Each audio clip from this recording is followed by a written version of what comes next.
Hi, and welcome back to Quick Book Looks. We're going to continue our spooky adventure with some true haunted tales from the book Haunted Wisconsin by Michael Norman. Henry DeLong does not like anyone closing the guest bedroom door in his home. In fact, he is so insistent that he's been known to slam it open if he finds it shut. There would be nothing wrong with this except that Henry is a ghost, and the family that lives in his former home got mighty perturbed with his behavior. It took Deb Fensky, who lives there with her husband Steve, some time to figure out what was going on in her house.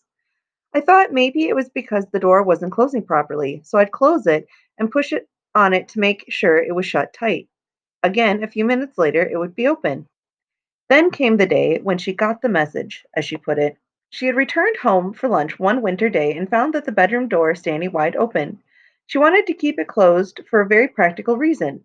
It's a rambling century-old 2.5-story brick house that's expensive to heat in the cold months, and closing off some rooms made good sense. That upstairs guest room was one of them. Once again, Fensky shut the door tight, then went up to the top floor for a few minutes. Thud! She thought it sounded like a door somewhere below her crashing open and hitting a wall. Fensky found the guest room door wide open once more.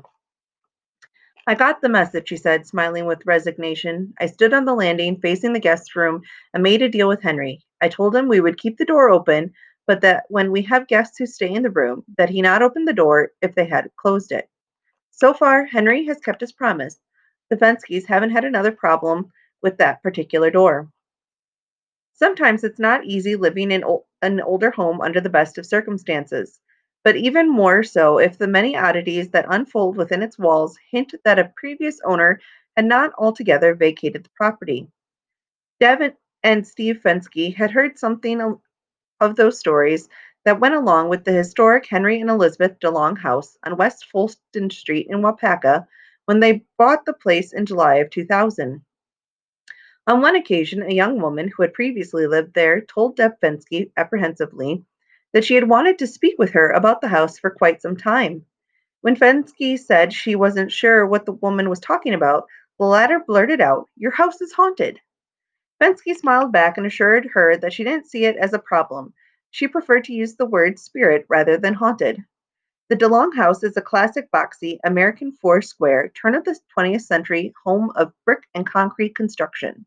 The broad front steps, guarded by two small stone lions, led to a wide enclosed front porch. Above, a dormer protrudes from the steeply pitched roof. The low, ornamental banister stretching around the porch roof line and framed windows with interesting decorative woodwork add pleasing touches to the post-Victorian prairie box building style. The uniqueness of the house as early 20th century domestic architecture and the loving care with which it had been treated over the last century has earned it a place on the local, state, and national registers of historic places. Conrad Gemeiner built the house in 1903 as a gift for his wife's parents, Henry and Elizabeth DeLong. Gemeiner, who owned the Wapaka Brick Yard from 1903 to 1944, also put up three other houses adjacent to the DeLongs, all of them made of brick from the Wapaka brick kilns. Henry DeLong was a commercial potato farmer who sold his produce as far away as Madison, Milwaukee, and Chicago. The Fenskys found the remains of what they believed was a potato weighing station near the driveway. At the turn of the last century, even though the area surrounding the homes remained farmland, new housing was drawing residents away from central Wapaka. Trolley cars rattling down Fulton Street made their way to and from the Wisconsin Veterans Home in the nearby town of King, and in the summer they carried tourists from the train station to popular resorts along the scenic Chain o' Lakes area southwest of the city. The DeLongs loved the house, according to Deb Fensky. Henry and Elizabeth's great-granddaughter told her that a spirit in the house was more than likely that of Grandpa Henry. Both Fenskys soon discovered that even though Henry DeLong agreed to keep the guest room door closed when someone visited, that didn't mean he had vacated the room, let alone his old house. For instance, there was the time Deb went in to tidy up the guest room. She found an indentation on the bed, and a pillow sham was turned vertically when it had been horizontal. The pillow showed an indentation as if someone had been sleeping on it. She asked her husband whether he had been in there. He was puzzled because he hasn't for some time. Well, somebody has, she said pointedly. Henry as the culprit made sense to her. They had figured out it had been his old bedroom after all, and he may have died in it. Deb said Henry's spirit was happy in there.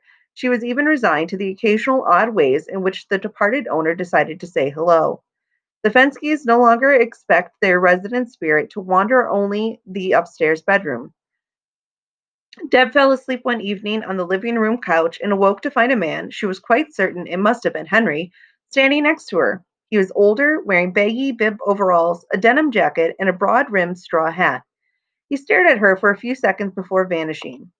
He loved this house so much. If that's who the ghost is, he's never done anything bad to us. Although the family assumes that the ghost they live with is Henry DeLong, they can't be entirely certain. Oddly, Henry DeLong must have been camera shy because they haven't been able to locate a single photograph of him. Deb, for one, would like to know if the fleeting figure she saw was indeed Henry DeLong. The couple remain unsure because they've discovered at least one other male ghost in the house. As Deb woke up one morning, she saw him standing by their bedroom window, staring in the couple's direction. He didn't seem to be focused on them, however.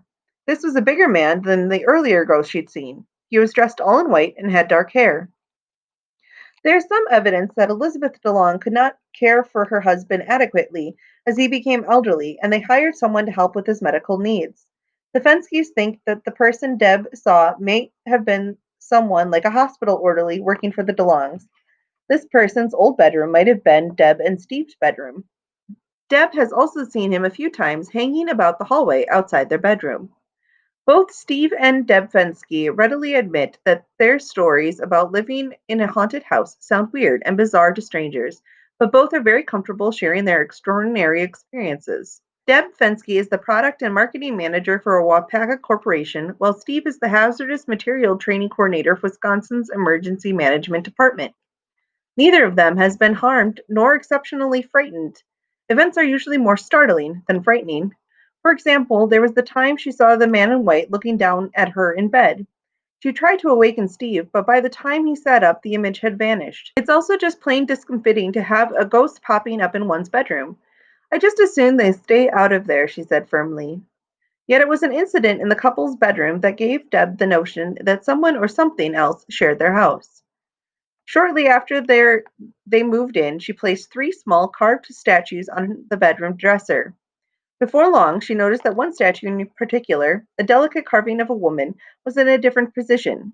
She pointed it out to Steve, and they decided to test whether it might have been caused by vibrations, perhaps from opening dresser drawers.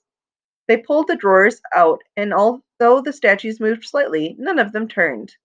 One night, the couple made sure the female statue was facing out toward their bed. In the morning it had turned 180 degrees so that it was looking away from them. They didn't turn it back around, but when they got home from work, the statue was facing outward again. No one had been in the house since the couple left in the morning. Perhaps it's coincidence, but the statue is thought to represent a goddess of fertility. The Fenskys have no children. The couple has decorated their homes to match its historical turn of the century charm. Throughout the garden floor, gleaming bird eyes maple floorboards complement the original dark oak woodwork. A parlor just inside the front door features a full-width, built-in cloister bench that opens to reveal a storage compartment. For Halloween trick-or-treaters, Deb puts a body inside with its arm dangling out. In one corner of the small room is a spinning wheel handmade by Deb's father-in-law. A formal dining room contains several shelves and tables with the Fenskys' collection of Christmas antiques, including several dozen folk art Santa Claus figures, which they display year-round. Early American prints decorate most of the walls. But it's in the living room, in a corner that is a formal Abraham Lincoln portrait looking out into the room, where the Fenskys have found there is an especially significant amount of ghostly activity. In that corner, a brightly patterned two-piece sectional forms an L. Deb describes it as a portal, like there is something right in that area. I've been on that couch wide awake watching television and had a blanket pulled right off my legs. I saw it in midair. Then I touched the spot on my leg where the blanket was, and it was like somebody had put dry ice on it. Once it was as if someone they couldn't see had been sitting there and then rose to take a stroll. Again, the television was on, the couple sitting at opposite ends of the long sectional, when Deb dozed off. Their Dalmatian dog was under his own blanket on the couch between them. I heard someone and thought Steve had gotten up to go to bed. I thought it was strange he didn't wake me up. As she snuggled under a blanket, Deb heard him go up the stairs and stop on the landing. Out of the corners of her eyes, she saw him there, turning to look at her before continuing on up. She heard him walk around a bit more upstairs. She was still wondering why her husband hadn't told her he was going to bed when she decided to turn off the television and go upstairs herself. But first, she wanted to throw a blanket that had fallen on the floor over their very spoiled Dalmatian. She leaned over to pick it up, and that's when she realized Steve hadn't gone upstairs. He was asleep, curled up at the far end of the sofa. Yet someone had gone up the staircase. Someone she thought had been Steve, someone who started out at least in the vicinity of the sofa. They have now heard those same sort of footfalls so often over the years that they've lost track of all the occasions. Sometimes Deb will insist that her husband look around the house because it seems as if someone is there, but they've yet to discover a prowler. They laugh now because Steve says he does it more to humor his wife than out of any belief that he'll find an intruder. In fact, it took some time for Steve to fully appreciate the impact of what his wife was telling him. They had both seen the small statue change positions, but other than that, Steve hadn't witnessed anything out of the ordinary. He had no reason to doubt his wife's story about the two men she'd seen on separate occasions, or the night someone definitely not Steve walked upstairs, but yet remained unconvinced for a time. One night, as Steve was going upstairs, he stopped on the landing midway up. Directly in front of him, someone else was moving up the next flight of steps to the upstairs hallway. The figure, really nothing more than a separate, distinct shadow, stopped for a few seconds before moving off down the hallway. Both Steve and Deb have taken to calling these apparitions shadow people. I didn't really believe all these things for the longest time until I saw that shadow. I wanted to, but it was always her that saw figures, Steve recalled. More recently, an extraordinary episode with a folding chair in their dining room caught Steve and a friend off guard. Deb found some satisfaction in knowing her husband was now fully in the haunted loop. The Fenskys were hosting a birthday party for the daughter of some friends. They had temporarily leaned several wooden folding chairs against a wall in the dining room. Steve and the girl's father were in the front living room chatting when Deb came out of the kitchen carrying a couple of beers for the men. As she passed the folding chairs, there was a sharp slap. She looked down to see that a seat on one of the folding chairs had snapped open. She glanced over toward Steve and their friend. Their mouths fell open. Steve was practically hyperventilating, she remembered. His eyes were bugging out. Both men were pointing to the chair. It had not only fallen open, but also then turned nearly 90 degrees, as if inviting someone to sit down. Deb had only seen it slide away from the wall and open. I will never forget the look on their faces, she remarked with a laugh. I didn't think Steve's eyes could get any bigger, and I've never seen our friend speechless. He was going, a chair falling down from against a wall is one thing, but falling down and turning is something else. The Fenskys' matching Dalmatians, Lexi and Luther, also seemed sensitive to a presence in the house. Both dogs have since died, but may now be presents themselves. Before the couple moved in, they brought the dogs to the house to get used to their new surroundings. Lexi, in particular, would run up to the finished walk up attic and stare at the ceiling. She would run in circles, yipping, looking as if trying to keep something in sight. Later, if the dogs were sitting with Deb and Steve in the living room, the dogs frequently looked up at the stairs and seemed to follow something passing through the living room, then on into the dining room. Their heads were in perfect synchronization, she said.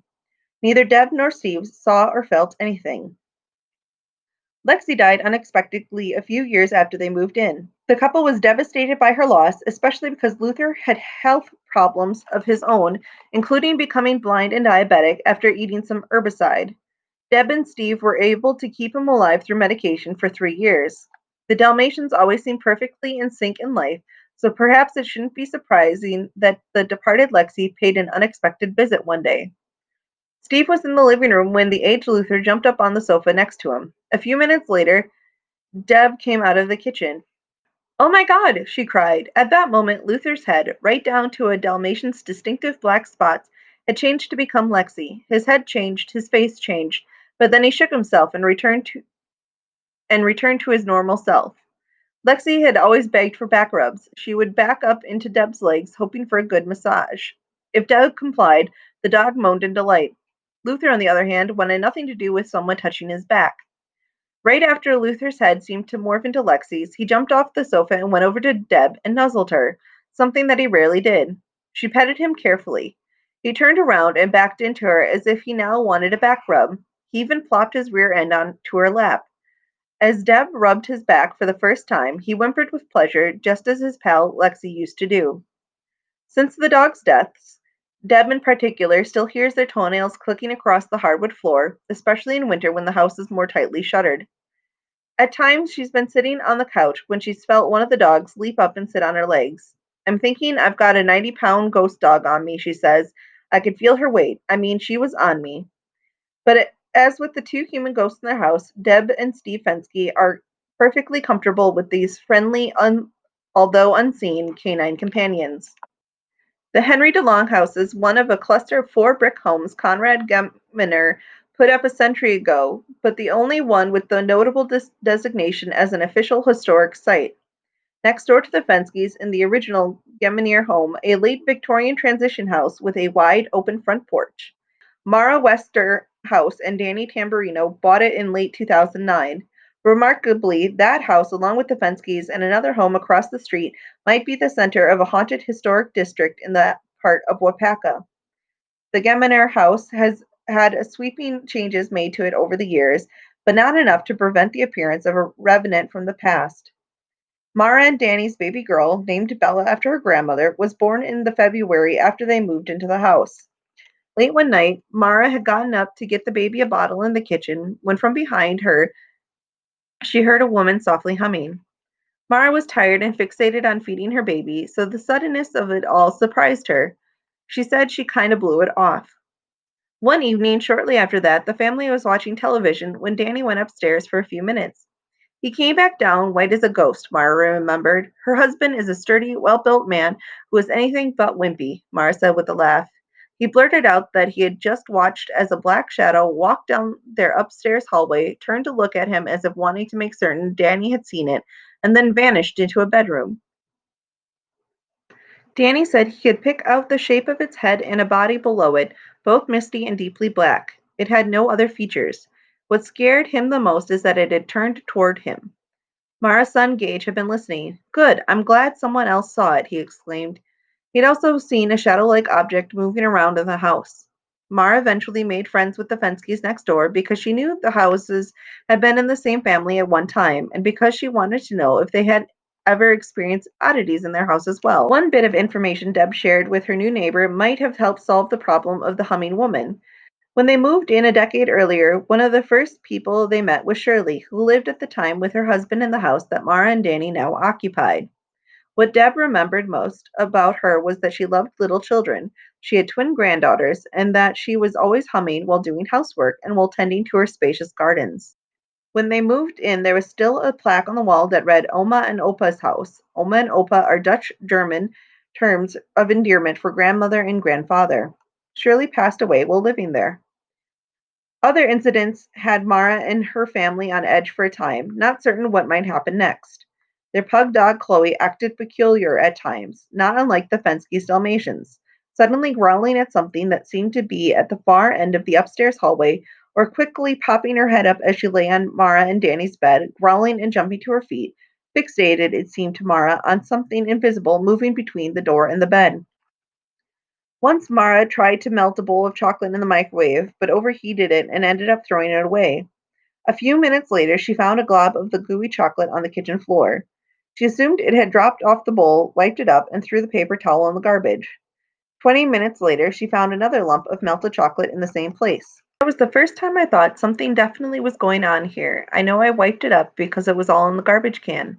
I don't know where the second chunk came from, but it was all in the same place, and I was the only one home. Today, Mara, Danny, and the children all feel very comfortable in the house and haven't wanted to make a big deal out of mischievous nature of most of what has transpired.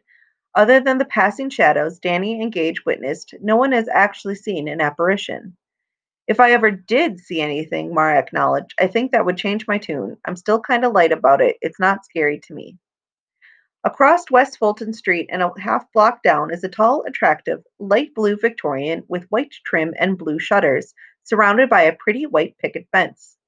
At one side, a second-floor room covers an unusual open carport. Steve and LaDonna Nealand lived there and appear to be residing in another of this trio of haunted Wapaka homes, all within shouting distance of one another. The Nealands describe their home as Victorian transition, similar to Mara and Danny's home, but with many American craftsman features, and built by noted commercial designer Hans Knutson between 1896 and 1902 for the commandment of the nearby Wisconsin veteran home. It was a gift for one of his two daughters. The other daughter lived in a mirror house right next door that Knutson had also built. The Nealans give the impression of being a couple comfortable with paranormal encounters, even when such occurrences take place a long way from home. 2 years after the couple moved into the house, they were vacationing in Maine when their most profound paranormal experience unfolded at the elegant Captain Lord Mansion Inn in Kennebunkport. After a day of sightseeing, the couple returned to their room in the late afternoon. Steve laid down on the bed for a quick nap. LaDonna curled up in a chair to read, but not long after he shut his eyes, Steve suddenly awoke to the pressure of LaDonna's hand holding his own. He thought that was nice and turned to give her a hug, but she was still sitting in the chair across the room. Whatever held his hand in its warm grasp gradually lessened the grip and finally let go. Later that night, someone tromping across the room awakened both Steve and LaDonna. Whoever it was seemed to sit down for a short time in a rocking chair that then began to squeak. The visitor then walked to a closet and opened the door. Neither of the couple saw anybody connected to the footfalls, but they both heard the soft squeak of the rocker and the squeaky closet door swing open. After breakfast the next morning, the Nealans quietly told a front desk clerk that really weird things happened in their room the previous night. Discreetly and cautiously, they related their experience to the clerk, who then revealed that the ghost of a woman, possibly one of the elderly women who roomed at the inn prior to 1978, had been seen in the room by others too. She was an earthbound spirit, the clerk explained, and not mean or malicious in the least. The closet door she seemed to open and walk through was formerly a connecting door into the next room. Their interesting encounters in Maine were but a prelude to the intermittent mysteries at their charming Fulton Street home, where they have joined the Fenskys, Mara Westerhouse, and Danny Tamburino in wondering why it is that so many odd phenomena seem to be centered at their three closely situated homes. When they bought their house in 1983, the Nealings thought the rough finished room over the carport was novel. It looked like it had been used for attic storage or perhaps a home studio or office. Later, they discovered that the room had been added because an early family had a son with tuberculosis who was kept isolated there. At that time, in the early 20th century, it was thought TB patients could be cured with fresh air, so keeping open the room's numerous windows had been part of the treatment. When LaDonna, a former elementary school teacher, worked as a curator at the historical Hutchinson House Museum, she met a woman in her 80s who told her that as a young woman she often noticed the sickly boy staring out of his isolated bedroom window. Surmised that he may have died young there because a grandson of the builder, Hans Knutson, told them he had seen his first dead body during a visit to the home many years earlier. At that time, it wasn't unusual to have viewings of the deceased take place in the family home. That boy may be one of the house's ghosts. Deb Fensky thought she saw him looking out the window in the room when the Nealans were away on vacation and she was taking care of their outdoor plantings. She didn't have a key to get inside, but did check to make sure the doors and windows were locked, which they were.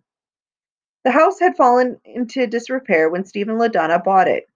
They refinished the room over the garage and transformed it into their daughter's playroom. LaDonna said that by doing that, they turned a sad room into a happy one. Their daughter never said anything about any unusual encounters there. The grounds also have been poorly maintained. The family spent their first couple of years rebuilding and replanting the yards and garden, which led to Steve's disconcerting encounter with their first ghostly visitor. It happened during the second year after they moved in on an afternoon when he was mowing the lawn. He had spent months restoring the once extensive gardens, including a spacious herb garden. He passed about 10 feet away from it with the mower when suddenly, standing within its boundary, was a slightly built woman wearing a long-sleeved brown work dress, her hair pinned up in a bun. She looked over at him with a warm, welcoming smile, and then she was gone. That was it, Steve said of the brief encounter. Was it the commandant's daughter showing that she liked what we were doing? I don't know. She was solid, perfectly clear, and about medium height. He ran back into the house and told his wife what he had just seen. It scared the crap out of me, he admitted. For Steve Nealon, who was in research and development department at the same company where Deb Fensky worked, the most astonishing episode took place on 2 consecutive Christmases in a family room addition he built onto the back of the house. Below that, and reached by a staircase was a basement room used as their family's media room. He designed the area addition so the existing kitchen would merge with the new space. A large dining table was a favorite place for the family to gather or to do things like frost freshly baked cookies, which is precisely what Steve was doing that Christmas Eve. His wife and daughter had gone off to do something else so that he was alone finishing up. Andy Williams' Christmas music was on the radio. It was nice. Now we had a black and white tomcat, so when I saw a black shape walk up to me, I looked down to say hi, but it wasn't him. Instead, a small black dog that he'd never seen before was standing at his feet, looking up and panting. I'm wondering, how did a dog get in here? Then, snap, the dog was gone, just like the woman in the garden. A year went by, and Steve found himself again at the table frosting Christmas cookies. He saw what he thought was a cat.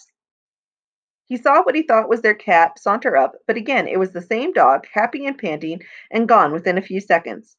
Apparently, he liked Christmas cookies because he was back. It became a running joke in the family. I said I didn't want to be in the room alone making cookies because I'm going to start seeing things, Steve said with a laugh, while at the same time knowing full well that there was no way he could mistake their cat for a dog or create this four-legged phantom with his imagination. I kept asking, how could that dog have gotten into the house? Where did he come from? I saw him. He's sitting there panting, looking up at me, and then he finishes this sentence with a snap of his fingers. The little dog made itself known once more several years later. Again, it was at Christmas, but this time it came in the form of a sharp yip, a small bark from the doorway leading to the basement media room. Steve looked over in that direction, as did their cat, who had been curled up in a chair. He later told LaDonna, well, I didn't see my dog this year, but I heard him bark. Steve noted that the house addition he built would have covered part of the backyard in earlier years, so he speculates the ghost dog may have belonged to some earlier homeowners who kept him in the backyard, or perhaps he had been buried there after he died.